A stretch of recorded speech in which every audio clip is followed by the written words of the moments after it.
At the end of the year, would you opt out of your contract if you were Xander Bogaerts? What about Nolan Arenado, Carlos Correa, Jacob deGrom? Or what if you were Justin Verlander? For those who don't know what an opt-out is, plainly put, there are a number of players who could hit free agency this winter, either by triggering an opt-out clause in their current deal or bypassing a player option for the 2023 season.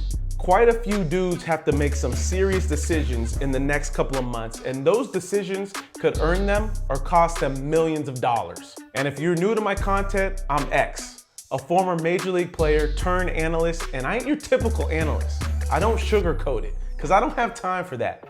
This is the #Examine It series, where I give you a list of my players concerning a certain subject, I break it down, and then let you tell me where I went wrong. Enough talking. Follow and subscribe to the YouTube so you don't miss any of the content. Let's get to the first player, Nolan Arenado. Nolan Arenado should opt out of his contract with the Cardinals. Okay, I understand Redbirds fans are going to be mad at me for this one.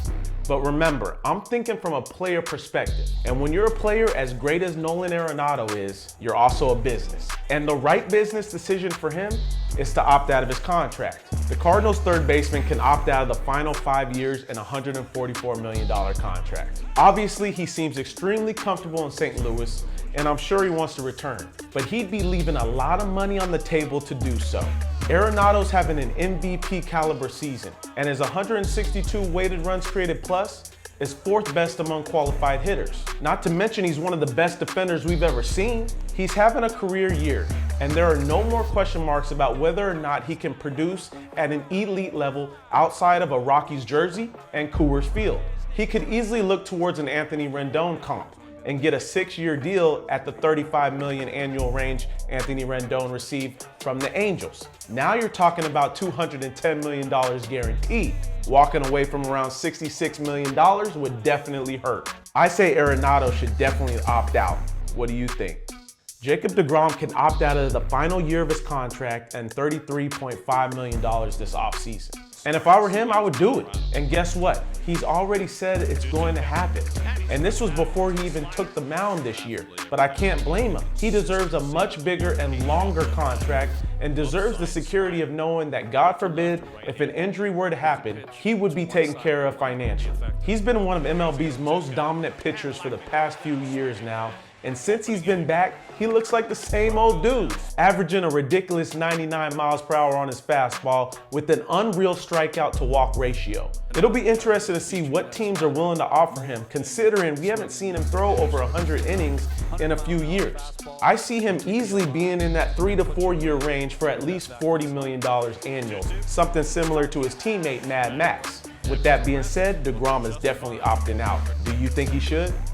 I still don't understand why the Red Sox haven't gotten an extension done with one of the most consistent shortstops we have in the game today. And for that reason, Xander Bogaerts can and most likely will opt out of the final 3 years and $60 million contract. He's having another great season even in the midst of a rough season overall for the team. His slugging percentage is a little down, but that is also true across all of Major League Baseball. At only 30 years old, he will definitely be worth the investment for a number of teams searching for elite production and predictability in the middle infield. He's going to absolutely surpass $60 million, and if it's not the Red Sox that give it to him, it's a damn shame because he's been the Red Sox everyday shortstop since 2014. He's a staple in that city and for that franchise. But there's no doubt in my mind that a team will offer him a contract in that $180 to $2 million range. For that reason, Bogey's opting out. Would you opt out if you were him?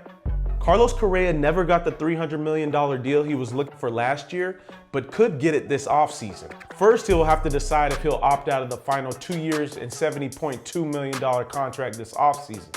Now remember, his deal also contains post-2023 opt-out if he opts to stay with the Twins. Last year, he was looking for that Lindor money. He ain't getting nowhere near that this offseason if he opts out. But the decision won't be easy to make. Reason being, my guy hasn't necessarily made the case for these squads who are looking for a franchise shortstop to be more willing to approach that Lindor type of money. He's having a similar season as last year, but the concerning thing is that defense has taken a step back this year. Now, I won't bore you with outs above average, defensive runs saved, and ultimate zone rating numbers, but let's just say the Gold Glove he earned last year may have tarnished a little bit this year. There's no doubt to me that he's a $200 million player, but he ain't getting 3. He should still opt out after this season, because if he waits until next year, he'll be another year older, and who knows if the production takes a hit or, God forbid, an injury happens. Let me know what you think. What Justin Verlander has been doing for the Astros is just unfair. There ain't no way a 39-year-old is supposed to come off Tommy John surgery the way he has and just get back to dominating the league the way he did before. For that reason, Verlander will probably be opting out of his $25 million option for 2023. He's gonna do it because he's gonna be able to land a multi-year deal with someone at the end of the season. If it's not the Astros, someone will give him what he's now worth. Not only is he a workhorse going deep into games, this man has been in that Cy Young conversation all year. You can bet he'll be looking to top that Max Scherzer AAV on a multi-year contract. Yeah, that means more than $43 million a year for at least 2 years. And I'm sure he'll be looking for 3 years depending upon how much longer he plans on playing this game. Easy opt-out decision. What do you think? Carlos Rodon never got the big long-term contract he was looking for last offseason. Mostly because teams were concerned about his inconsistent track record. And we also saw some shoulder issues that were pretty significant as far as velocity dropping last August. So naturally, homeboy bet on himself and signed the deal with the Giants. By solidifying himself as one of the premier starting pitchers in our game today, he has now afforded himself an opportunity to opt out of his $22.5 million option for 2023.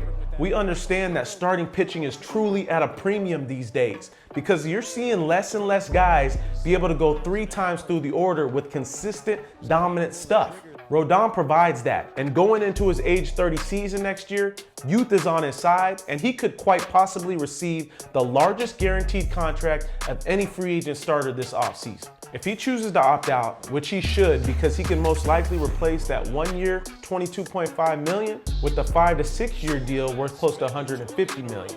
Let me know if you would opt out if you were him. Should Yankees first baseman Anthony Rizzo opt out of his $16 million option for 2023? I think he probably should. The last time Rizzo hit 30 homers, you gotta go back to 2017. So the power production is back. But another thing that might come into play next season that will benefit him, the banning of the shift.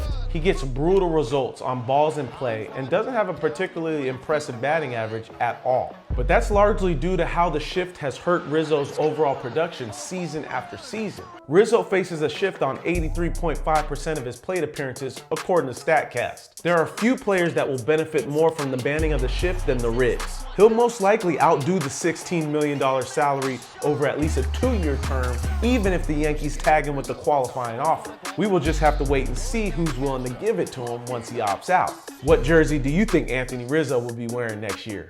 Taijuan Walker should be getting in his bag this offseason. Sometimes Walker gets lost in the shuffle of the amazing Mets rotation, and that makes sense when you have a guy like Jacob deGrom and Max Scherzer leading the way. But this man has been taking care of business. 3.3 ERA, and remember, he isn't necessarily a strikeout pitcher, but what he does do is provide great control and does an amazing job at getting hitters to beat the ball into the ground. That's what happens when you got a nasty split finger. Walker signed a $20 million guarantee with the Mets over the 2020-2021 offseason. The deal was front-loaded but came with a $6 million player option or a $3 million buyout for 2023. His impeccable command with all of his pitches and ground ball rates make him a strong candidate for a possible 3-year contract going into his age 30 season. Walker should opt out and go get that multi-year deal he deserves. Teams always need starters, and they aren't afraid to overpay for them.